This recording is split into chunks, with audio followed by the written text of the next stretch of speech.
Amém. Como a nossa irmã acabou de dizer, nós estamos em uma festa, por isso, não vá embora na hora do bolo. Amém? Amém.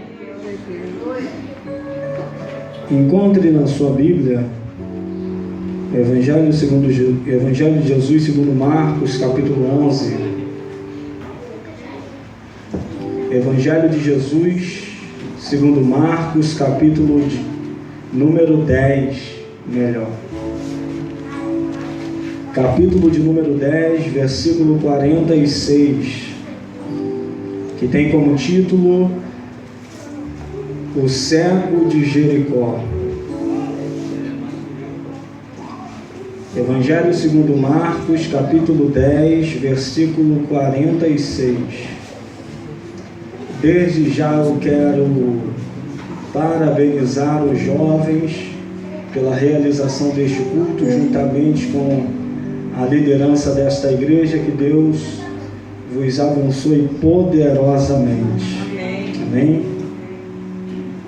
Quem achou, diga amém. Amém. Diz assim: depois foram para Jericó, e saindo ele de Jericó com seus discípulos e uma grande multidão, Bartimeu, o cego, filho de Timeu, estava assentado junto do caminho, mendigando. E ouvindo que era Jesus de Nazaré, começou a clamar e a dizer: Jesus, filho de Davi, tem misericórdia de mim. E muitos o repreendiam para que se calasse, mas ele clamava cada vez mais: Filho de Davi, tem misericórdia de mim. E Jesus, parando, disse que o chamassem. E chamaram o cego, dizendo-lhe: tem bom ânimo, levanta-te, que ele te chama. E ele, lançando de si a sua capa, levantou-se e foi ter com Jesus. E Jesus, falando, disse-lhe: que queres que te faça? E o cego lhe disse: Mestre, que eu tenha vista.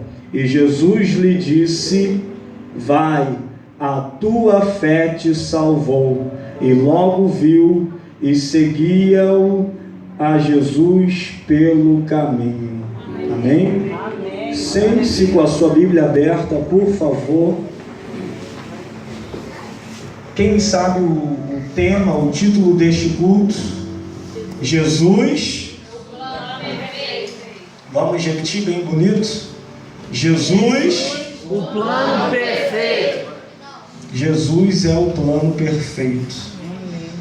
Dentro deste texto que nós acabamos de ler, nós vamos encontrar esta verdade viva e latente dentro deste cenário ao qual Marcos vai descrever no capítulo 10, do verso 46 até o versículo 52, onde o texto conta para nós que Jesus um dia estava no desdobramento do seu ministério nas praias da Galileia, pregando e ensinando, e ele disse que posteriormente havia um desejo no coração dele de ir até a cidade de Jericó. E a Bíblia diz, e nós acabamos de ler aqui no versículo 46, você pode acompanhar aí: e depois foram para Jericó. Aqui revela e conta para nós que não foi uma mera rota do caminho ao qual ele estava indo, como quem vai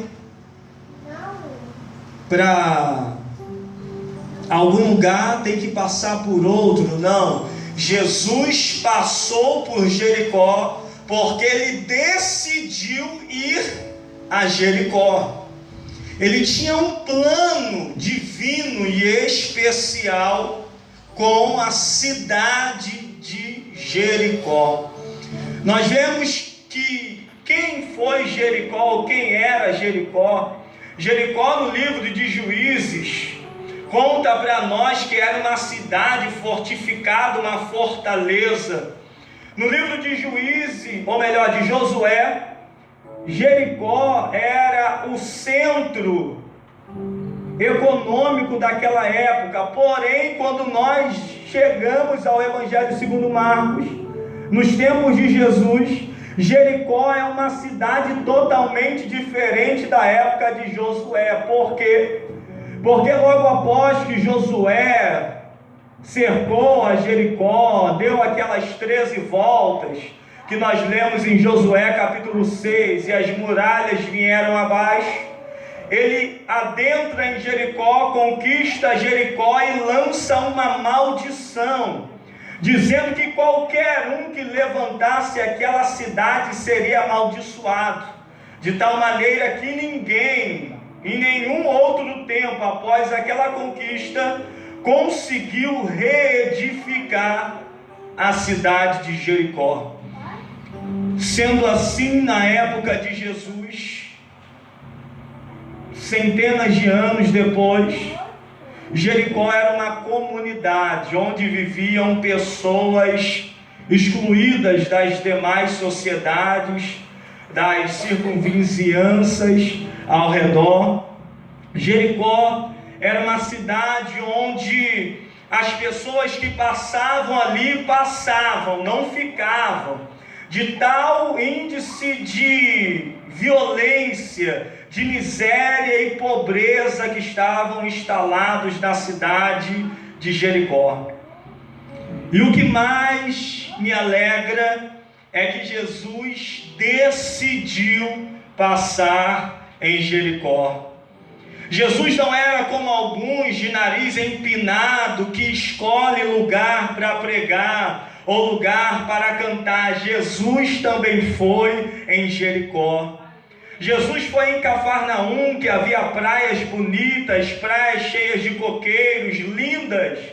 Mas Jesus também foi em Jericó. E uma vez que Jesus chega em Jericó, Jesus, ele cede o cenário, ou pelo menos o texto, deixa um pouco Jesus e fita os olhos para o homem. E o texto começa a relatar no verso 46 ainda, que em Jericó havia um homem, conhecido como Bartimeu, e ele estava junto do caminho mendigando. Este versículo é muito poderoso, porque ele vai falar de algumas características expressivas deste homem. O texto vai dizer que Bartimeu era cego. Bartimeu estava junto do caminho. E Bartimeu estava mendigando. Quem está me ouvindo, diga amém. Amém. E quando Jesus estava passando por aquele caminho, aquele homem que era cego, ele começa a fazer perguntas. E a pergunta que ele faz é a seguinte, versículo 46. E ouvindo ele, que era Jesus, que passava, começou a clamar. Por quê? Porque ele percebeu que a multidão que estava passando pela cidade de Jericó, onde ele costumava estar, não era uma multidão normal, não era uma multidão levada pelo chefe da guarda romana, porque todo homem, todo ser humano que está já há muito tempo cego, ele desenvolve nos seus sentidos uma melhora pelo fato da sua cegueira. A sua audição vai ser personificada de uma tal maneira que ele vai ter a sua audição muito mais apurada do que um homem perfeito, do que um homem que tem a sua saúde normal, estabilizada, tem a sua visão. Então ele percebeu que naquela multidão que estava passando ali, não tinha e não havia o ranger das armaduras dos soldados romanos que costumavam passar por ali. Não havia o barulho dos camelos ou dos cavalos dos soldados que passavam por ali para oprimir o povo. Mas ele ouve um barulho diferente naquela multidão. Você sabe que barulho era esse que havia na multidão que andava com Jesus? Um barulho de adoração, um barulho de alegria, um barulho de júbilo seguia a Jesus. Porque estar perto de Jesus era estar perto do Filho de Deus. Estar perto de Jesus era estar perto do milagre. Estar perto de Jesus era estar perto da salvação. Estar perto de Jesus era estar perto do plano maravilhoso que qualquer um poderia viver em sua vida. Então aquele homem, ainda que não estivesse vendo, ele começa a perceber que a multidão que estava passando por aquele lugar, naquele momento, era uma multidão diferenciada. E este motivo gera uma dúvida no seu coração. E ele começa a perguntar: quem está passando por aqui? Perceba que ele não pergunta que tipo de multidão é esta. Ele pergunta quem é o chefe da multidão que está passando por aqui. Quem está passando aqui? Porque ele sabia e percebeu que tudo que acontece em um lugar não começa com todo mundo, começa com um. O efeito de uma onda não começa em outras ondas. Começou primeiro no vento que soprou sobre o primeiro mar, sobre a primeira porção do mar, que fez a primeira onda. E a outra onda gerou outras ondas, e assim vai se dando o ciclo normal. E ele tem essa percepção: quem está passando aqui? Quem é o gerador de toda essa diferença?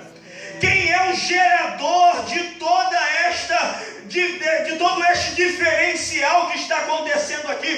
Porque Jericó não é cidade de felicidade. Jericó não é cidade de festa. Jericó não é uma cidade onde se escolhe passar um feriadão. Jericó é lugar de pessoas tristes, pessoas abandonadas.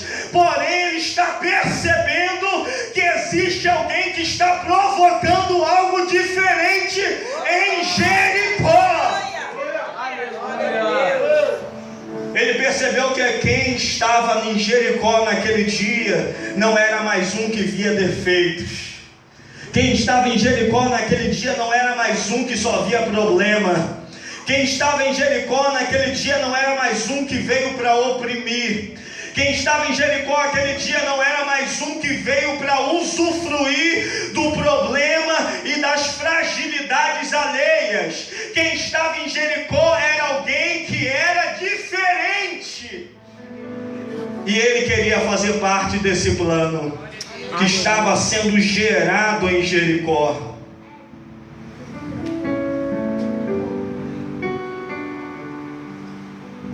E quando ele pergunta para alguém: quem está passando aqui? Alguém na multidão olha para ele e diz assim: é Jesus de Nazaré. Olhe para alguém aí perto de você, diga para ele, diga para ela: nem todo mundo tem a mesma visão.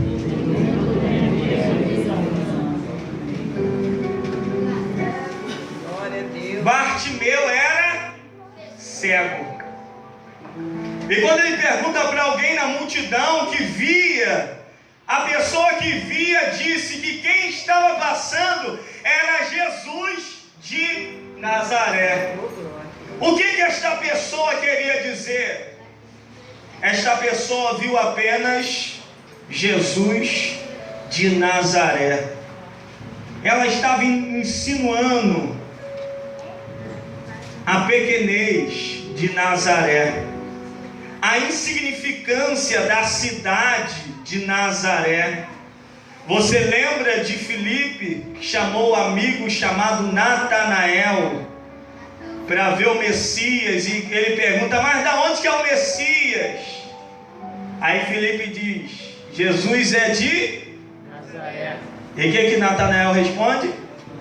Pode vir alguma coisa boa de Nazaré? Então, quando alguém responde para Bartimeu: quem está passando aí é Jesus de Nazaré. Está falando: tem um pregador aí, mas ele é lá de Nazaré.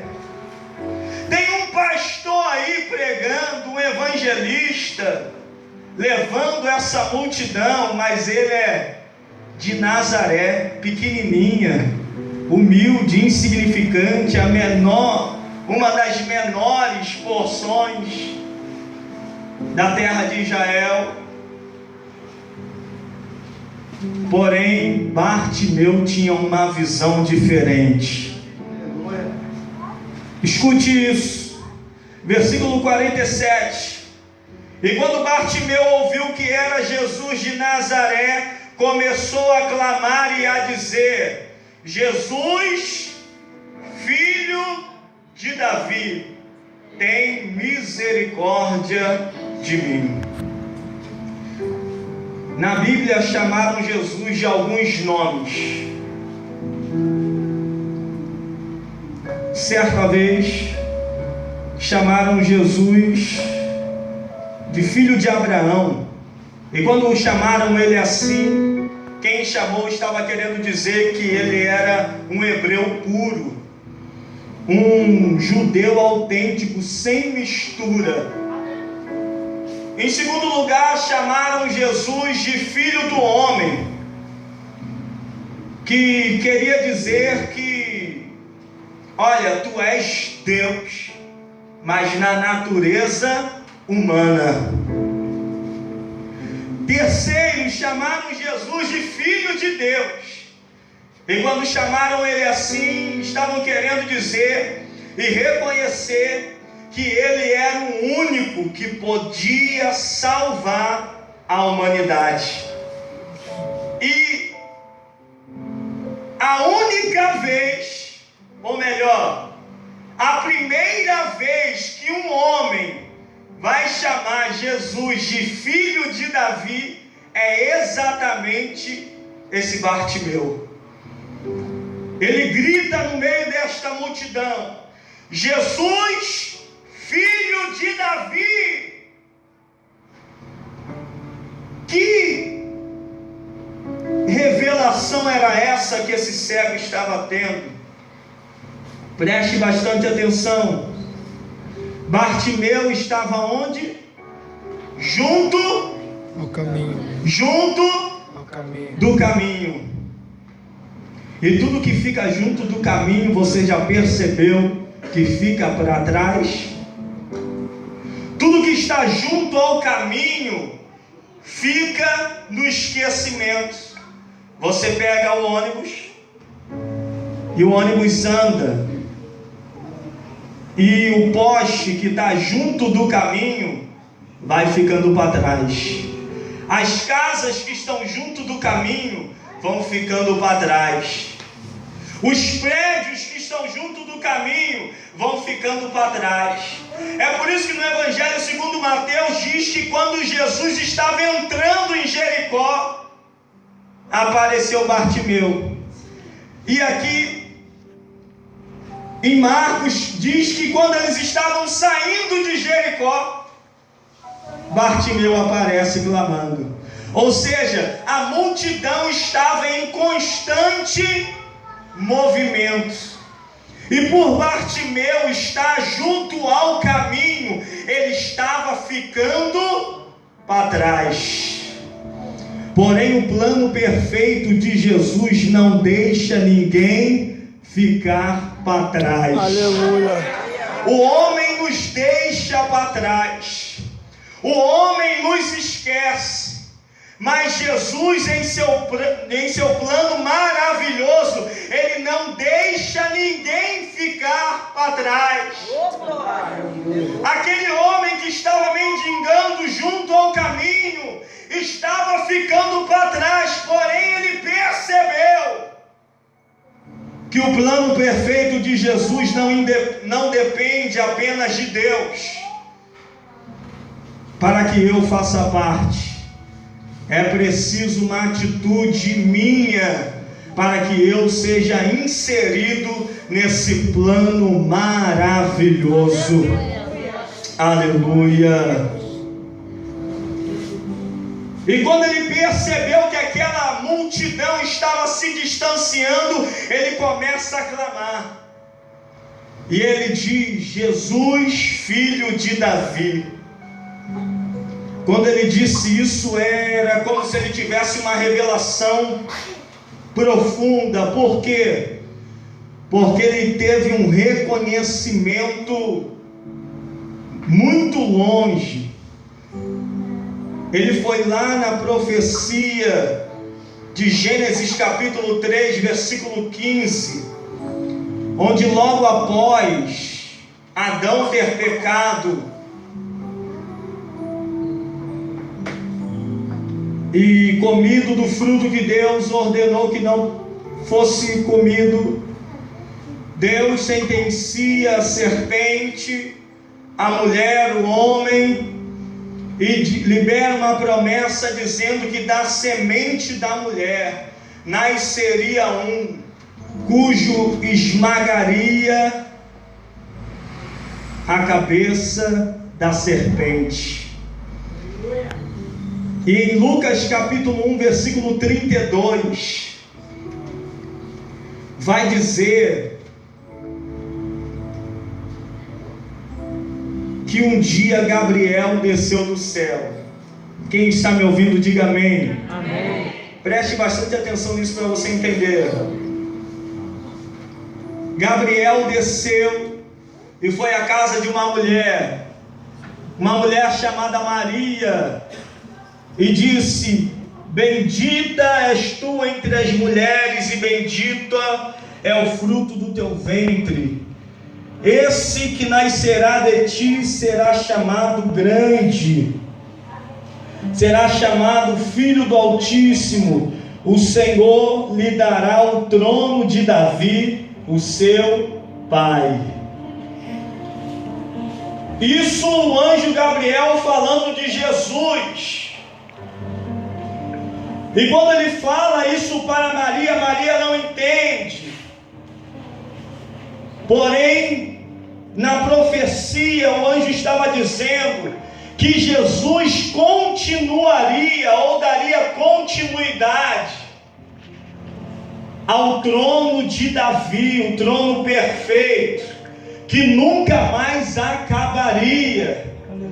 Então, quando Bartimeu grita: Jesus, filho de Davi, ele estava reconhecendo que Jesus era aquele que fora enviado por Deus e fora profetizado por Deus há centenas e milhões de anos antes, que viria e daria início ao plano perfeito sobre a humanidade. E que plano era esse? Não era apenas de curar da sua cegueira, não era apenas de restaurar a sociedade de Jericó, mas era o plano perfeito de que nenhum outro homem poderia executar, que era um plano de salvação e de remissão para toda a humanidade. Bartimeu ali não era um homem que estava pensando e buscando a Deus apenas por bênçãos materiais. Ele foi um homem que entendeu que Jesus é muito mais do que bênçãos agora. Jesus é muito mais do que vitórias no presente. Jesus era a porta que dava a ele acesso de entrar no céu de glória, onde a ferrugem não entra, onde os ladrões não chegam, e onde ele cantaria para sempre: Santo, Santo, Santo é o Senhor dos exércitos. Aleluia. E esta é a consciência de que a igreja precisa perceber hoje. Eu não posso ficar aqui nesta casa, aonde Deus está, clamando e adorando a Deus por aquilo que Deus pode me dar. Eu não posso estar aqui e negociar o meu glória a Deus com o Espírito Santo, dizendo: eu vou te adorar hoje, mas para o Senhor abrir aquela porta amanhã. Eu vou te servir hoje, para o Senhor fazer isso amanhã. Não, querido. Bartimeu não tinha visão natural, mas ele tinha visão espiritual, e ele percebeu que adorar a Deus, aleluia, é muito mais do que ver milagre. Adorar a Deus, ele não precisava ver, ele precisava se entregar.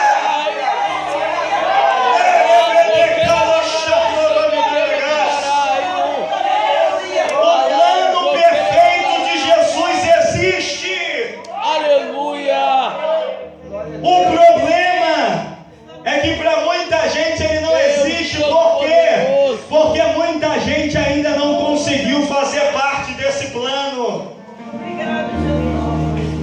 Mas como assim? O plano não é para todos? É. João capítulo 3, versículo 16: porque Deus amou o mundo de tal maneira que deu o seu Filho unigênito, para que todo aquele que nele crê Não pereça, mas tenha vida. Ele amou o mundo. É para todos. O plano é para todos, mas só faz parte, só entra no plano quem crê. E Bartimeu nos ensina a crer. Aleluia. Eu quero falar para você: Bartimeu não era o nome dele. Você deve já ter ouvido isso, porque na verdade são duas palavras juntas em uma expressão. A palavra em aramaico bar, que quer dizer filho, e Timeu seria no caso o nome do pai dele, juntando Bartimeu. Então não era um nome, era um apelido que deram a ele nas ruas, por ele estar lá sempre mendigando, dependendo de outros. E aí você que fica aqui se vitimando, dizendo: eu não canto como a Laís, eu não prego como Wallace Vieira, eu não faço, eu não sei. Você também está no plano de Jesus. Aleluia. Bartimeu não estava no caminho, não tinha nome, não tinha ninguém, mas Jesus o viu. Aleluia. Talvez o ministério da sua igreja ainda não tenha te visto, mas Jesus já te viu. Aleluia. Aleluia, Deus. Talvez a dirigente das irmãs ainda não percebeu você, mas Jesus te percebeu, porque Ele ouve as tuas orações pela madrugada. Aleluia. E Ele está dizendo para você hoje: mãe, continua orando, porque o perdido não vai morrer perdido. O plano de Deus é perfeito. Alguém pode adorar?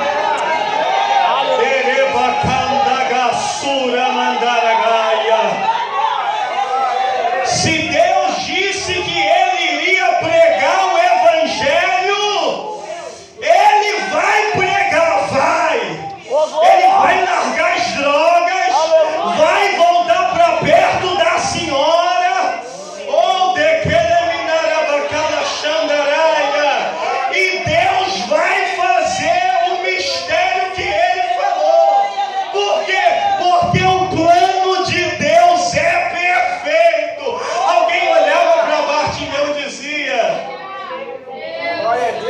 Não, se ele morasse na Galileia ou em Cafarnaum, eu até acreditaria que Deus tinha um plano nele. Mas o cara mora em Jericó. Jericó é a cidade amaldiçoada. Jericó aparece no jornal São Gonçalo, de crime, criminalidade, drogas. Aleluia. E Jesus foi lá. Glória a E Deus. provou que tinha plano dentro de Jericó também para ser realizado. Aleluia. Talvez você na sua família não tenha nenhum pastor, não tenha nenhum evangelista, não tenha nenhum ministro, e Deus está dizendo: isso não é culpa, ou melhor, isso não é dificuldade para Ele levantar na sua vida o primeiro. Aleluia. Isso não é dificuldade para Deus fazer um milagre na sua vida. Talvez você olhe para a sua família e diz: ninguém na minha família nunca entrou na faculdade, eu também não vou entrar. E Deus está dizendo hoje que Ele também vai em Jericó. Aleluia. Aleluia. Glória a Deus. E quando ele estava clamando, a multidão, repita comigo, a multidão A multidão começou a repreender. Começou a repreender a Bartimeu, para que ele se calasse. Porém, Bartimeu diz aqui no versículo 48 que ele clamava cada vez mais. Aleluia. Nós só veremos a glória de Deus na nossa vida quando nós sairmos do conforto, da mesmice e entrarmos no confronto das mudanças. Ninguém vê milagre dentro da zona de conforto. Ninguém vê Deus operar fazendo só o que dá para fazer. Oh, aleluia. Aleluia, Senhor. Santo é o teu nome, Pai. Ninguém vê a glória de Deus.